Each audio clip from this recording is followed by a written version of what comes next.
그래서 하여튼 기왕에 하는 거니까 그냥 할 수 있는 대로 최대한 하세요. 이게 연구 과제를 안 하면 내가 뭘 모르는지 몰라요. 그 누가 그러더라고요. 질문을 안 한대요. 그래서 다 안다고. 근데 다 아는 게 아니고 자기가 뭘 모르는지 몰라가지고 질문을 안 하는 거래요. 그래서 그런 게 있는 거니까는 지금 연구과제 내실 때는 제가 이제 지난주에 여러 장 받았는데 연구과제 내실 때는 이게 틀렸다고 생각하고 내세요? 아니면 그 잘 썼다고 생각하고 내세요? 어때요? 반반? 제가 시험을 많이 봐보니까 저는 다 맞는다고 쓰는데 나중에 보면 다 틀렸더라고. 그런 게 많아요. 아마 이제 여러분들 받아보신 거, 제가 이제 굿이나 뭐 베리굿 해놓은 거 있는데 그게 뭐 완벽해서 드린 거 아닌 것도 많아요. 그냥 틀린 게 섞여 있어도 뭔가 드릴 게 없는 거야. 그런 거 있고 또 누구나 다 맞출 수 있는 거는 그런 건 이제 뭐 굿할 필요가 없겠죠. 근데 다른 분들 잘 못 맞히는데 유달리 이분만 잘 맞췄다. 그런 거 제가 이제 체크하는 거거든요. 그리고 누군가 이제 진지하게 자기의 마음을 진솔하게 토로했을 때 그런 것들이 이제 참 귀중한 거고요. 맞고 틀린 걸 떠나가지고. 그러니까 성심껏 쓰시는 게 좋아요. 그렇게 하면 제가 또 어떤 부분을 더 보충해 드려야 되는가를 알게 되고 상황을 알게 되거든요. 제가 이제 삼가 보겠습니다. 삼가 보면 이제 하나님이 어떤 분이신가. 근데 어떻게 알기가 어렵죠? 왜 모른다 그랬어요? 알기가? 제일 쉽게 왜 알기가 어렵다 그랬죠? 왜 안 보여? 안 보이니까 그게 제일 커요. 뭐 남편이고 아내고 자식이고 아무리 이 힘든 관계라도 보이니까 파악을 하고 들리니까 아는데 하나님은 안 보이고 음성도 사실 우리가 못 듣잖아요. 그 과거에는 그 특별하게 계시를 주셔가지고 음성으로 말씀하는 경우가 아주 특별한 케이스에 꿈이나 환상으로도 있었지만 우리에게는 거의 유일하게 이제 성경을 통해서 주시고 그 다음에 성경 내용과 관련돼서 성령님을 통해서 우리 마음을 움직이시는 이것도 눈에는 안 보이지만 그래서 이제 하나님이 어떤 분이신가를 참 알기가 굉장히 어려운 거예요. 그래서 이제 하나님이 어떤 분이신가를 알고 싶겠어요, 안 알고 싶겠어요? 그러니까 성경을 접하시는 분들 중에 알고 싶겠죠. 그래서 알고 싶은 사람들 중에서 공부를 많이 하신 분들이 있고 그냥 알고만 싶은 분이 있겠죠.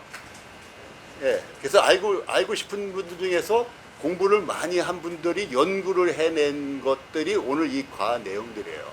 하나님을 알고 싶은데 도대체 하나님은 어떻게 알 수 있을까? 자기에게만 특별히 어떤 특별한 계시를 주시는가? 막 이런 거에 대해서 계속 연구하다가 이와 같은 교재 내용이 이제 하나님의 속성들 이렇게 나오기도 하고 그 어느 책에는 이제 하나님의 특징들 이렇게 나오기도 하는데 이제 어떤 학자들은 이제 속성이라는 그 단어를 쓰기가 하나님에게 좀 적절치 않고 차라리 특성이라는 단어가 더 적절치 않냐 이렇게 이제 제안하는 학자들도 있어요. 그래서 어쨌든 하나님의 가지고 있는 속성들이 과연 무엇인가, 그 특징들이 특성들이 아니면 뭐 특질, 뭐 우리가 말로 다 표현을 할 수가 없어요. 이게 어떤 우리 세상에 있는 이러한 내용이 아니고 하나님이시기 때문에. 근데 우리가 이제 더듬어 짚어보는 이런 입장인데, 그래서 이제 하나님의 속성들이라고 했을 때 보통 이제 그 나누는 방법이 여러 가지가 있어요. 이게 자연적인 속성과 도덕적인 속성을 이렇게 두 가지 분류해서 나누는 방법도 있고 또 절대적이냐 상대적이냐 이러한 개념으로 다 나누는 방법이 있는데 우리 책에는 그저 우리 인간에게도 있는 속성인가 아니면 고유하게 하나님에게만 있는 속성인가 이렇게 나누는 공유적 속성, 비공유적 속성 요 방법으로 나눈 거예요. 하나님의 속성을 분류하는 방법들이 여러 가지 있는데 우리 책에서 나누는 거는 공유적인 속성이다. 공유는 누구랑 공유를 해요? 우리랑 사람이랑 공유하는 그 특징이나 특성이 사람에게도 있구나 이런 걸 이제 공유적인 속성이라고 얘기를 뭐 학자들이 지어낸 이름이니까 뭐 이름은 사실 중요하지 않지만 이름들이 우리로 하여금 이해를 쉽게 만들죠. 그 이름이 없으면 이해하기 쉽지가 않아요. 근데 이름 때문에 이름만 들어도 우리가 이해할 수 있게끔 하기 위해서 이러한 명칭들을 붙인 거니까 기억을 하시면 좋겠어요. 그래서 공유적인 속성, 또 고유적인 속성, 이거를 이제 상대적인 속성이라고도 하고 절대적인 속성이라고도 이렇게 바꿔 부르기도 해요. 그래서 이제 학자들마다 이런 분류 방법이 다르기 때문에, 그런데 어쨌든 여기 우리 책에서는 첫 번째 나오는 이 속성들은 하나님만 가지고 계신, 우리에게는 전혀 없는 속성들이다. 그리고 이제 28페이지부터 나오는 이 속성들은 우리에게도 있는 속성들이구나, 뭐 이렇게 이해를 하시면 돼요. 우리 마음 가운데 거룩이 없다 이렇게 할 수 있잖아요. 근데 거룩이 있는 거예요. 있는데 거룩이 아주 적은 거죠. 거룩함이 거룩하지 않은 때가 더 많은 거고, 그리고 의와 공의도 우리에게 있기 때문에 어떤 때는 어떤 불의를 보고서 막 분노를 하잖아요. 또 우리에게 분노도 있잖아요. 분노도. 그래서 이런 속성들은 우리에게 있는 속성들이다. 그 진리 같은 경우도 우리에게 없는 것 같은데, 우리가 그 어떤 참 것을 찾는 이런 속성들이 있거든요. 그래서 그런 속성들이 사실은 있었는데 죽은 거죠. 죽고 많이 뭐랄까 타락하고 이런 거죠. 원래는 다 똑같이 있었는데, 물론 이제 하나님의 편지하심이나 이런 절대적인 속성은 없지만 우리에게 주신 많은 속성들, 좋은 속성들이 있는데 그것이 상당히 희미해졌다는 얘기죠. 그래서 이제 25페이지에 보면은 하나님은 어떤 분이신가 이렇게 돼 있죠. 우리 이제 성구를 보면서 쭉 나와 볼게요. 성구지. 우리 충무 형님 성구지 있어요? 없죠. 저기 세민 아빠랑 그래요. 세민 아빠 옆에 있고. 자, 컨닝하시고 이제 18쪽. 네네. 저기 3과 성구지 18쪽이에요. 우리 이제 교재 내용은 아마 다 읽어오셨을 거예요. 자, 안 읽어오신 분 없죠? 교재 내용을 읽어오셨을 거고, 교재 내용 중에서 제목들을 아마 그 제목만 봐도 한자를 아시는 분들은 다 아실 텐데, 요즘 세대는 이제 한자 안 배웠나? 그것까지 없긴 해. 그러면 이제 이거 편제가 뭔지 진짜 어려운 거죠. 이런 내용들이. 이거 알아? 편제? 그냥 책 읽어서 아는 거구나. 불변 같은 거는 다 알겠고, 무한도 알고, 근데 편제라든지 모를 만한 게 별로 없죠. 자, 그럼 모를 만한 게 별로 없으니까, 자, 우리 성구집을 보게 되면, 자, 하나님은 어떤 분이신가? 그래서 하나님이 어떤 분인가를 알고 싶어 하는 거야. 우리 마음에도 그런 마음이 있잖아요. 그래서 지금 그 이사야서 맨 처음에 나오는 게 뭐야? 이사야 40장 18절. 자, 하나님이 누구와 같다 하겠으며 무슨 형상을 그에게 비기겠느냐? 없다는 얘기죠. 우리 세상에 있는 어떤 형상이나 우리 상상력으로 다 하나님을 추론낼 수가 없다는 얘기예요. 그러면서 그 시편 91편 4절에는 뭐라고 그랬어요? 하나님이 뭐를 우리를 덮으셔요? 기치로 돼 있어요. 개정 개혁에는 기치로 덮으시린다 그랬고, 또 뭐가 나와요? 날개가 나와요. 또 뭐가 나와요? 방패와 송방패가 되신다고도 나오고. 그래서 이 새의 날개로 비유를 하시기도 하고, 우리 인간들이 쓰는 전쟁에서 쓰는 방패와 손방패로 비유하시기도 해요. 그래서 이렇게 어떤 데는 사람의 손으로 지으시고 손가락으로 이렇게 나오시잖아요. 근데 그런 거는 사람으로 이제 비교 보는 거예요. 사람들이 비교해 보는 거예요. 그래서 이런 것들을 신인 동형 동성론이라 그래요. 신과 이게 어려워. 사람인, 동형 같은 형태, 그 다음에 동성 같은 성격 성향, 그렇게 그쪽에 반영을 해서 비교해보는 그러한 이론이 신인 동형 동성론이에요. 이게. 그래서 이와 같은 우리가 비교할 수가 없고 비유할 수가 없기 때문에 하나님, 보이지 않는 하나님, 그 신을 보이는 사람의, 여기 장본이 자리, 보이는 사람에 비유해서 설명하고 싶은 거예요. 또 보이는 사람에 비유해서 이해하고 싶은 거예요. 우리는 하나님의 사랑을 이해 못 하잖아요. 그래서 어떻게 비유하냐면 아버지의 사랑 이렇게 한단 말이에요. 근데 누가 도대체가 이해가 안 간다는 거예요. 그 하나님의 사랑이 도대체 그렇게 나쁜 거냐 하려는 거예요. 그렇죠. 그 아들은 아버지 맨날 술 주정하는 것만 보고 엄마 패는 것만 보고 자기에게 아버지의 개념은요, 그렇게 인자하고 온유하고 헌신하고 희생하고 나를 계속 받아주고 하는 아버지가 아니고 그냥 집안에 온 풍지박산을 내는 아버지였기 때문에 아버지의 비유를 하니까 그 사람, 그 형제님한테는 이해가 안 되는 일이었었어요. 그래서 이제 그렇게 특별한 예에는 아버지가 이해가 안 가지만 보통의 경우에는 어머니의 아버지하면 다 이해가 되잖아요. 아, 하나님이 그러신 분이구나. 우리 어머니도 그렇게 하셨는데, 아, 하나님은 얼마나 더 완벽한 사랑을 주셨을까. 이렇게 이해하기 위해서 그 신인 동형 동성론적인 입장에서 하나님을 미루어 짐작해 보는 시도를 하는 거예요. 시도. 그러니까 얼마나 그 이해가 안 가면 그렇게 했겠어요. 욥기도 마찬가지고요. 그 다음에 이제 절대적인 속성에 보면 첫 번째가 뭐예요? 자존이 뭐예요? 자존심 이런 자존일까요? 네, 스스로 존재하는. 네, 이게 한자만 알면 그냥 다 되는 거죠. 스스로 존재하는. 우리 사람도 뭐 저도 스스로 존재했는 줄 알았어요. 근데 어머니가 낳고 그 다음에 더 거슬러 올라가면 아담이라는 걸 나중에 알았고, 거슬러 올라가니까 아담을 지으신 분은 하나님이라는 걸 나중에 알게 된 거죠. 그런데 하나님은 그렇지 않은 거예요. 자존하시는 분이에요. 그래서 이제 요한복음의 5장 26절을 보게 되면 어떤 생각이 들어요? 한번 읽어보세요.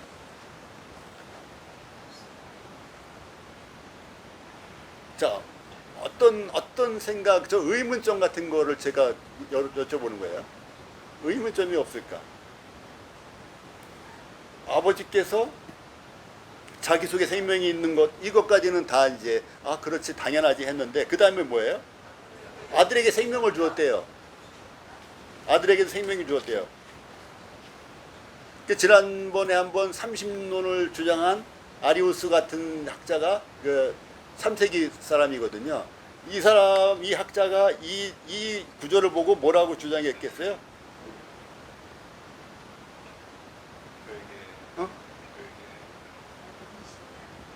아들은 신이 아니다 주장. 첫째 피조물은. 어유 공부하셨네. 아우, 야, 그게 아리우스가 한 말이에요. 그게 예수 그리스도가 하나님의 그 독생자 그 아들 하나님은 하나님의 최초의 피조물이다라고 주장하기 시작한 거예요. 이 구조를 보고. 근데 그 다음 구조를 보면은 또 인자됨을 인하여 심판하는 권세를 주셨느니라. 또 인자됨을 인하여. 이 말씀을 누가 한 거예요? 예수님이 하신 거예요. 예수님이. 다른 사람이 뭐 요한이나 이런 사람이 한 게 아니라 예수님이 얘기하신 거예요. 아버지가 그 아들에게 생명도 주어 그 속에 있게 하셨고 예수님이 하신 말씀이에요. 이 얘기는 첫째, 아버지를 높여드리는 의미가 있고, 둘째가 뭐예요? 인자됨을 인하여 이렇게 돼 있어요. 인자됨과 연관해서 생명을 주셨다는 말씀을 이해해야지 그 존재적으로 아들 하나님을 존재적으로 하나님이 그 창조하셨다는 개념으로 보는 건 아니다. 그거는 바로 오해다. 이런 얘기예요. 그래서 그 다음 구조를 여기 없는데 다음 구조를 보면은 더 명확하게 나와요. 인자됨을 인하여. 그래서 인자됨과 연관시켜야 될 것이고, 또 하나는 아버지 하나님을 높여드리는, 아버지만 아신다든지 이런 표현도 그런 거거든요. 아들도 모르고 앞으로 이제 장차 이제 미래에 어떤 일이 있을 거는 아버지만 아신다. 그 아들이 모를 리가 있어요. 하나님이신데, 근데 그와 같은 그 논법으로 말씀을 하신 거예요.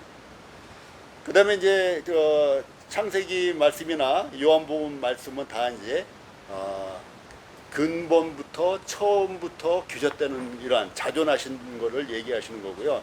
또 영원하심은 계속 영원부터 영원까지, 또 만세전부터.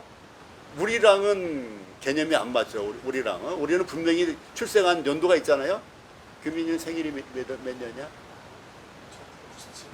이게 출생연도가 있어요. 우리는 정말 이게 다른 거예요. 하나님은 출생연도 생일이 없다는 얘기예요. 이게 엄청난 큰 차이라고요. 그러니까 우리가 사람끼리도 자기가 덤벼들 상대를 보고 덤벼들거든요.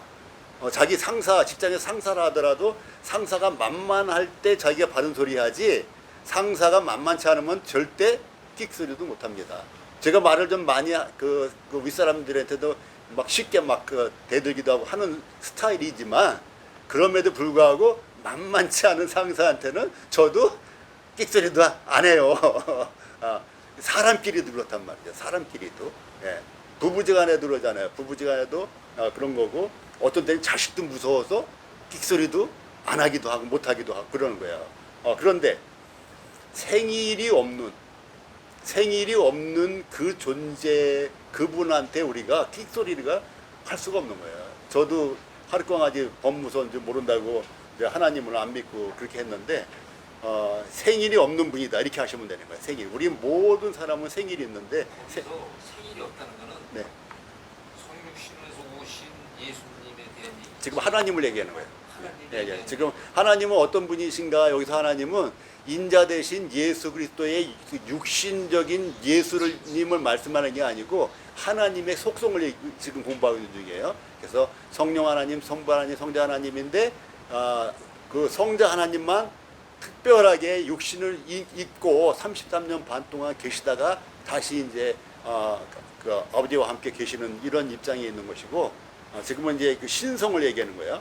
자, 여기서 이제 영원하심도 그렇고 또 무한하심도 한이 없잖아요. 우리는 하늘을 날고 싶어도 못 날고 비행기 타고 가다가도 무서워서 떨어지면 어떨까 하는데, 하나님은 그런 바다 밑이든 어디든 한이 없다. 물론 이제 편지하심에서도 같이 나오는 것이지만은, 이와 같은 내용들이 우리가 지어낸 하나님의 속성이 아니고, 우리가 이제 공부할 때 굉장히 조심해야 될 게 있어요. 제가 이제 연구화제도 쭉 받아보잖아요. 연구화제 받아보게 되면, 물론 이제 네 생각이 뭐냐라고 적어라 이렇게 하는 문제들이 많아요. 그런 건 이제 기탄 없이 네 생각을 적으면 되는 거예요. 그렇잖아요. 내 생각을 적고 뭐 옆에 있는 분들 다 생각을 적으면 되는 것인데, 분명하게 하나님의 어떠하심과 성경적인 질문을 할 때는 내 생각을 적는 게 아니라 성경에는 뭐라고 말씀하셨을까라는 것을 연구해서 귀납적인 성경 연구 방법으로다가 답을 내야 되는 거예요. 우리가 이제 수학 시간에 문제 풀다든지 모든 학교 시험을 볼 때도 마찬가지잖아요. 내 생각을 해가지고는 이거 빵점이죠. 그래서 내 논리가 아무리 논리 정연하더라도 요구하는 답이 있어야 되는데, 우리가 하나님의 속성에 대해서는 우리의 생각을 그동안에 오해했다 할지라도 그걸 접어놓고 과연 성경에는 어떻게 하나님을 묘사했을까, 그 제한된 표현으로 어떻게 묘사했을까, 이렇게 바라보는 거예요. 그래서 전능하심, 4번의 전능하심도 주께서는 못하실 일이 없다는 것이 많은 성경 저자들이 성령의 감동하심 받아서 하나님에 대해서 증거해 주는 거예요. 전지하심 우리가 다 알죠. 하나님은 별들도 다 세시고 우리 머리카락도 세신 바 됐고, 그 다음에 편재하심 6번. 편재하심, 이게 이제 단어가 어려워서 그 두루 편자라고 하고 있을 제자 해서 두루두루 어디에나 다 있는 제자가 예. 편지하심이라고 되어 있죠. 편재로 바꾸셔야 돼요. 예, 편재하심. 그래서 어디나 계신다. 그러니까 우리가 이제 그 말씀을 전하거나 뭐 하나님을 설명할 때, 예수님이 그 먼 하나님 나라에서 이 멀고 먼 그 지구 땅덩어리를 오시기까지 얼마나 힘들게 오셨을까라든가, 얼마나 먼 거리를 달려오셨을까라든가, 이런 표현은 하나님의 속성과 어울리지 않는 표현이에요. 이런 표현을 제가 듣거든요. 그건 예수님을 높여드리기 위해서 하고, 예수님이 얼마나 우리를 위해서 애를 쓰셨다는 것을 표현하기 위해서 그런 표현을 한 거는 이해가 가지만, 하나님의 편지하심과 전능하고 무한하심을 생각할 때는 하나님이 그렇게 먼 거리를 달려오시고 이런 게 아니거든요. 그래서 이제 편지하심도 굉장히 중요한. 그러면은 예. 예배할 때 얼마나 아프셨어요? 그건 아프신 거죠. 왜냐면 하나님은 갈증도 느끼셨고 예수님은 그리고 먹을 것도 찾으셨고 그래서 그거를 경험하신 거예요. 고통도 경험하신 거예요. 그러니까 그 경험은 있는 그대로죠. 얼마나 아프셨겠어요. 그건 맞는 얘기인데 이제 여기까지 오시는데 얼마나 멀리 오느냐고 힘드셨을까. 이거는 이제 아니라는 거죠. 나니 거기서 얼마나 아프셨을까? 우리가 생각하는 게 얼마나 아프지 하나님께서는 하나도 안 아프실 거예요. 그래서 그걸 우리가 인간적으로 생각해서 얼마나 아프실까 얘기하는 거 아니가? 내 의문이 하나님은 그런 거 다 수용할 수 있고 넉넉하니까 아무렇지도 않는데 그거를 그냥 그렇게 얘기하는 게 그런 여기에 비교해서 예. 그건 다른 거.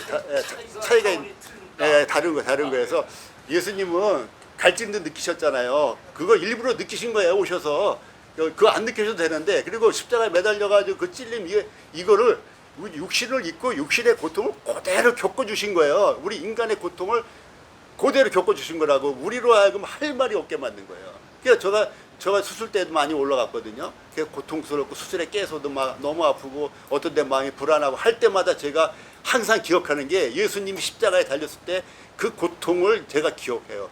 그거보단 낫지. 그리고 제가 결혼 못하고 33, 4까지 있을 때마다 예수님도 결혼 안 하셨지. 그래. 그거 하고 제가 그 뭐 인류대학 좋은 대학 못 나온 거 생각할 때마다 아유 예수님도 서울대 안 다니셨지.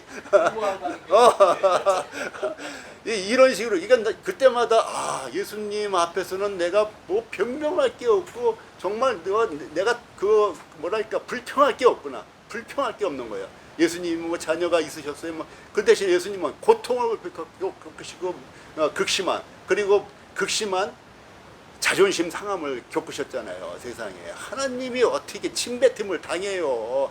생각해 보세요. 우리 어머니 아버지가 길에 나가는데 우리 누군가 지나가는 사람이 우리 어머니 아버지한테 침을 뱉는다든지 우리 어머니 아버지 뺨을 때린다든지 하면은 여기 아무리 어머니 아버지랑 싸우고 나왔다 하더라도 눈이 돌아갈 거예요. 그렇죠? 그냥 막 칼 찾을 거예요, 여러분들. 그럴 거 아니에요? 그런데 우리 주님이 그러한 그 수치를 다 겪어주신 거예요. 일부러. 우리 할 말이 없다고. 그래서 여기 편지하시면 하나님이 여기까지 달려오느냐고 힘들고 이런 건 아니다. 그런 거 다른 얘기다. 이런 거예요. 또 불변하심. 불변하셔요. 이 사람은 얼마나 잘 변해요. 근데 하나님 안 변하세요. 여기 저기 말라기서 이렇게 보게 되면은 뭐라 그랬어요? 나 여호와는 변하지 아니하나니 그러므로 야곱의 자손들아 너희가 소멸되지 아니하느니라. 이 변하지 않는다는 게 왜 중요하냐면 하나님 자체가 뭐 변신을 하지 않는다든가 뭐 이런 것도 있죠. 하나님 속성을 그대로 계속 갖고 있는 데는 뭐 있겠지만은 여기서 말씀하는 건 뭐예요? 나 여호와는 변하지 아니하나니 하면서 어떤 걸 심어주고 싶었던 거예요? 너희들에게 한 약속을 내가 지키만 하는 거예요, 결국은. 그 얘기는 여기서는 이제 말라기에서 얘기했지만은 지금 오늘날 우리에게도 너희들에게 한 약속은 내가 꼭 지킨다. 변하지 않는다. 너희들을 데리러 온다. 너희들이 먼저 죽어서 너희 몸이 먼저 무덤에 들어가면은 내가 반드시 부활체로다가 맞아들인다. 또 너희들이 살아있는 채로 내가 오면은 반드시 산채로 변화되게 해서 내가 나의 나라로 너희를 데리고 온다. 라는 약속이 변치 않는다는 거예요. 약속하신 분이 변하지 않으니까 약속도 변하지 않는 거예요. 자, 그리고 이제 8번에 자족하심, 부족하심 한 게 없다는 거예요. 그러니까 우리가 이제 저는 옛날에는 헌금을 내면은 뭐 하나님이 가져가시는 줄 알았어요. 옛날에 그 고등학교 때 이럴 때 이제 감리교 다니고 그랬는데 하나님이 뭐 어떻게든 어떤 모양으로든 가져가시는 줄 알았더니 그 헌금한 거 다 거기 있는 사람들이 다 쓰는 거예요. 다 인간들이 쓰는 거예요. 그러니까 옛날에 그 제사를 드리잖아요. 제사 드리면 제사상에 있는 거 다 누가 먹어요? 대단한 귀신이야 그거는. 저는 제사를 그렇게 많이 드려봤지만 제사 드리고 나서 음식이 없어지는 걸 본 적이 한 번도 없어요. 근데 없어지는 걸 보는데 언제 없어지냐? 제사 다 드리고 나서 우리 할아버지 우리 아저씨들 우리가 다 먹고 이제 그때 없어지더라고요. 제사상이. 그래서 헌금이 하나님이 냉큼 가져가시는 건 하나도 없고, 하나님은 마음만 받으시고, 그래 내 자녀들을 위해서 너희들이 돈을 내서 내 자녀들을 너희들이 도와주는구나 라든지, 아니면 내가 나를 안 믿는 그들을 위해서 복음 전하는데 너희들이 열심히 하는구나, 뭘로? 돈으로, 뭘로? 시간으로. 그런 의미에서 이제 헌금이지. 네. 그래서 하나님은 자족하시기 때문에 하나님이 부족하신 분이 아니에요. 무엇인가 막 구하는 분이 아니에요. 자, 하나님은 또 주권자이세요. 무엇이든지 그의 예정한 대로.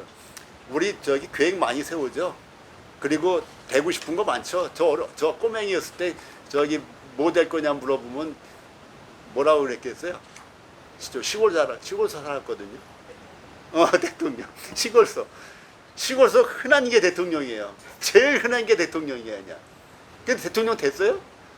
그러면 그렇게 얘기한 사람, 대통령 된 사람 뭐 한두 명밖에 없죠. 그래서 우리가 여기는 이제 뭐 그의 뜻의 결정대로 일하시는 이익이랬어요. 우리가 뜻한다고 되는 게 하나도 없어요. 사실은 그냥 하나도 없는 것 같아요. 그냥. 그리고 어떻게 보면 제가 그런 얘기 많이 해요. 우리가 원하는 거, 소원하는 거대로 안 되는 게 정말 다행이다. 왜 그런지 아세요? 청강생 형제님, 우리가 소원하는 거대로 다 안 되는 게 정말 다행이다. 왜 그렇게?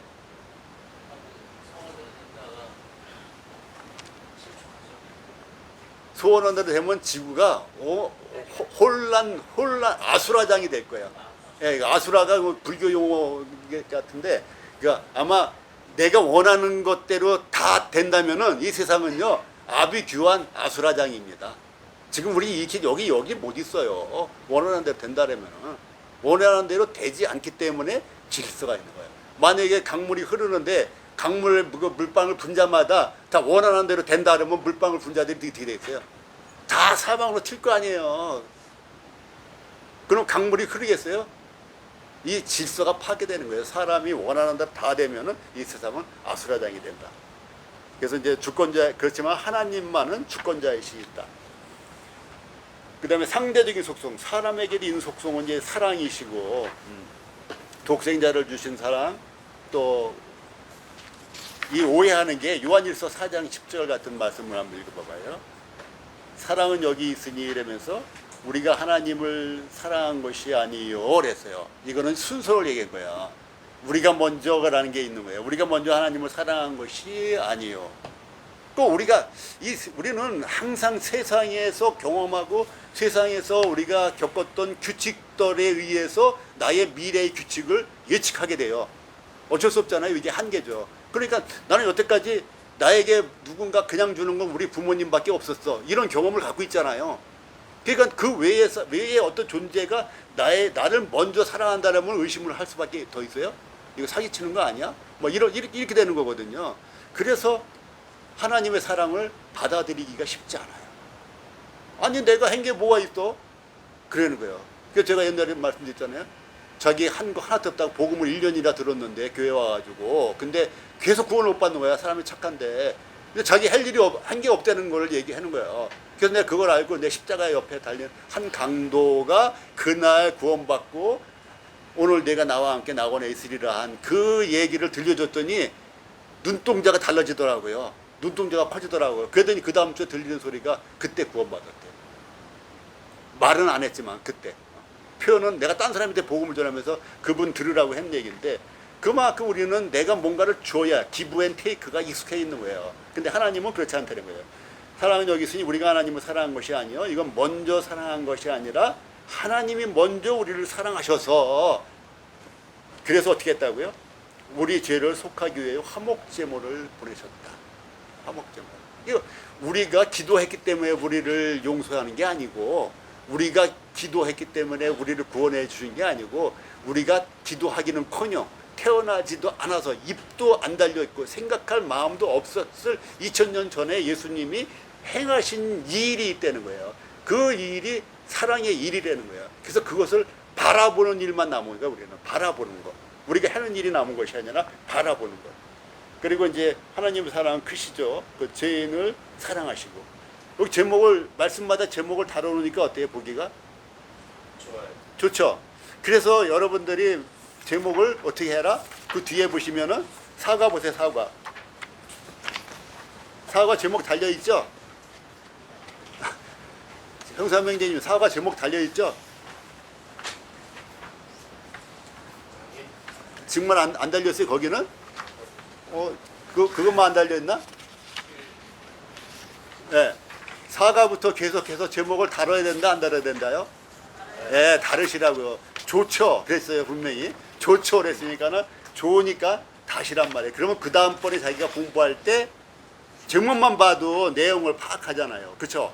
그리고 여기 있는 성경 구절에서 어떤 것의 밑줄과 핵심인지를 제목만 보면은 연관을 시킬 수 있단 말이죠.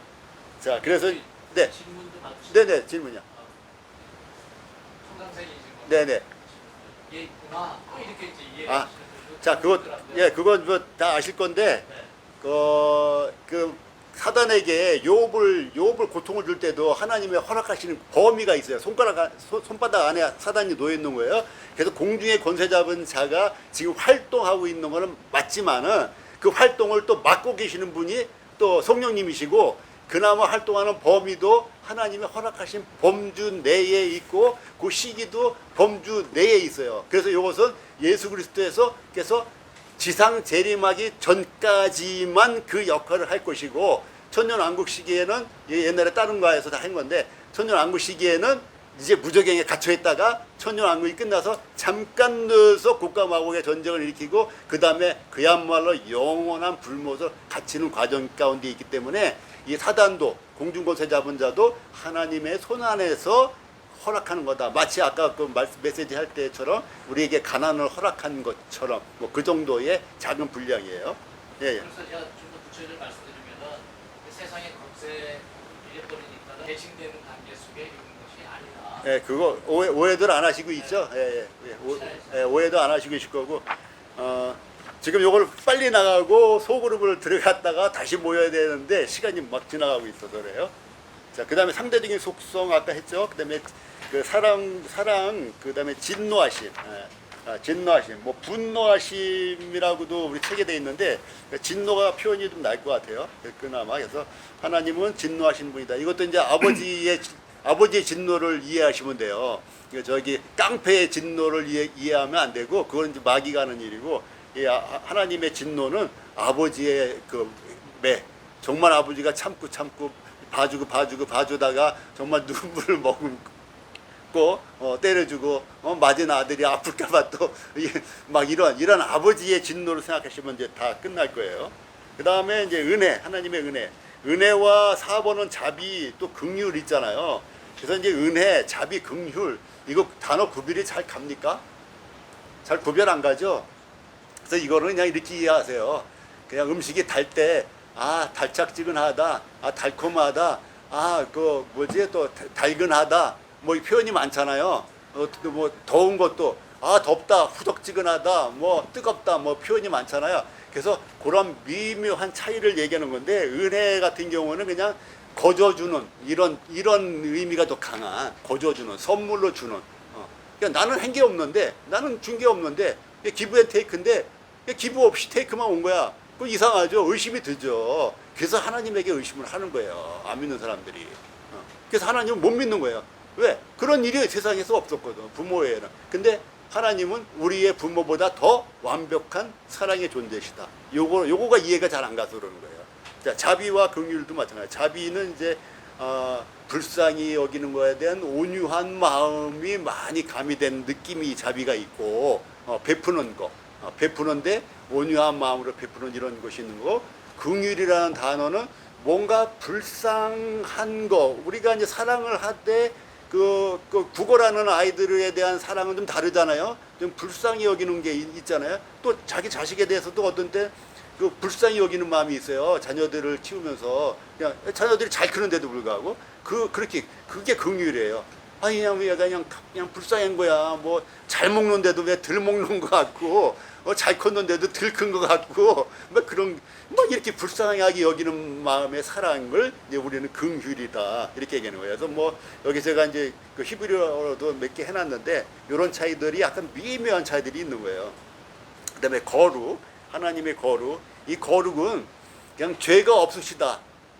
소극적으로는 죄가 없으신 거고 적극적인 의미로다가 거룩하신 분이 되는 거예요. 그래서 하나님의 그 절대적인 그 깨끗함, 그 어떤 것을 표현할 때 소극적인 표현으로다가 죄가 없으신 분. 그래서 죄가 없으신데 효전하는 그림자도 없고, 그런 분으로 표현하시잖아요. 그래서 그러한 것이고, 또 이제 의와 공의, 이제 거룩하실 뿐만 아니라 의로우신 것, 사랑을 베푸실 뿐만 아니라 그렇다고 해서, 그러니까 우리 육신의 아버지도 아무거나 다 사랑하지 않잖아요. 가서 잘못하고 왔는데도 무조건 사랑하고 그런 게 아니잖아요. 그래서 그의 미래를 위해서 엄하게 할 부분들은 엄하게 하잖아요. 그게 이제 의와 공의대로 행한다. 하나님이 그런 거에서 의 어떻게 살아야 되는가, 자녀가 어떻게 커야 되는가, 어떻게 자라야 되고 어떤 생각을 해야 되는가 분명히 기준점이 있단 말이죠. 그 기준점이 하나님의 보기에는 의란 말이에요. 의. 그래서 의로운 대로 우리가 행하고 살아야 되는데 그렇지 못할 때는 하나님의 진노가 있다는 얘기죠. 그래서 지금 이와 같은 성품들은 다 우리에게도 있는 성품들이다. 우리에게도 의와 공의가 있다. 그러니까 우리가 분노도 내고 또 진리, 우리가 참된 것을 추구하려는 이런 의지가 많아요. 진실되게 하려고, 거짓말 하려고 하는 의도도 많이 있지만은 진실을 말하려고 하는 의도도 많이 있는 거예요. 그래서 내 마음에 두 마음이 싸우는 거예요. 그래서 우리 초등학교 때 선생님 뭐라 해? 우리 마음에는 하얀 마음, 까만 마음이 있어요. 막 하잖아요. 까만 마음은 거짓말하고 싶은 마음이고 하얀 마음은 거짓말 안 하려는 마음이요. 이 설명이거든요. 둘이 존재하고 있다 해서 우리가 진리대로 살기를 원하고 참되게 살기 원하는 마음도 우리에게 있다. 다만 병들었다. 인내. 하나님은 인내하셔요. 인내 오래 참으신다고. 그래서 인내라는 거는 그냥 잠깐 참는 걸 얘기하는 게 아니라 항상 오래가 들어가요. 오래가. 인내는 항상 오래라는 단어가 들어가. 오래. 그러니까 어떤 때는 이제 자녀가 부모를 참아줄 때도 있는 거죠. 또 부모가 자녀를 참아줄 때도 있고 친구지가도 참아줄 때가 있잖아요. 근데 대개는 짧게 참아. 저도 짧게 참아. 근데 인내는 오래 참을 때가 인내는 거예요. 근데 하나님은 우리에게 오래 참으신다. 그래서 뭐 이 사도행전 여기 보니까 40년간 그들의 소행을 참으시고 40년간 그들의 소행을 참으시고 그거 저 하루 이틀도 참기 힘든데 40년간 참으셨대요. 예? 물론 40년만 참은 것도 아니지 더 많이 참으셨지만 그 다음에 지혜. 하나님의 지혜는 우리가 측량할 수가 없죠. 우리가 가끔가다 지혜 있는 그 생각들을 가끔 하잖아요. 근데 하나님의 지혜는 측량할 수 없는 이것은 천지 창조부터 시작해서 우리의 구원의 역사까지도 다 지혜로 이루어진 것이고 우리의 미래, 우리를 데리러 오셔서 우리가 휴거되는 거, 천년왕국 동안에 있을 그 설계들, 또 그 후에 영원한 나라들, 이 모든 것들이 하나님의 지혜 가운데 있는 거예요. 우리로서는 상상도 할 수 없는 일들인 거죠. 그 다음에 선하심, 선하심은 이제 착하심, 그 다음에 11번의 관대하심, 관대하심은 이제 온유함과 유사한 것도 있지만은 어쨌든 계속해서 받아주신다. 그래서 우리가 이해가 안 갈 때는 신인 동형 동성론에 근거해서 사람하고 비교를 해서 자기가 존경하는 아버지나 존경하는 선생님이나 존경하는 할아버지나 비교해서 하나님이 그와 같은 분이시겠구나라고 미루어 짐작할 수밖에 없습니다. 자, 여기까지만 빨리 시간이 벌써 지나버렸네 하고 저기 3시까지 소그룹으로 모여서 복습 및 연구 과제를 중점적으로 한번 토론을 해보세요. 그래서 3시에 다시 이 자리를 모이는 걸로 하겠습니다. 네.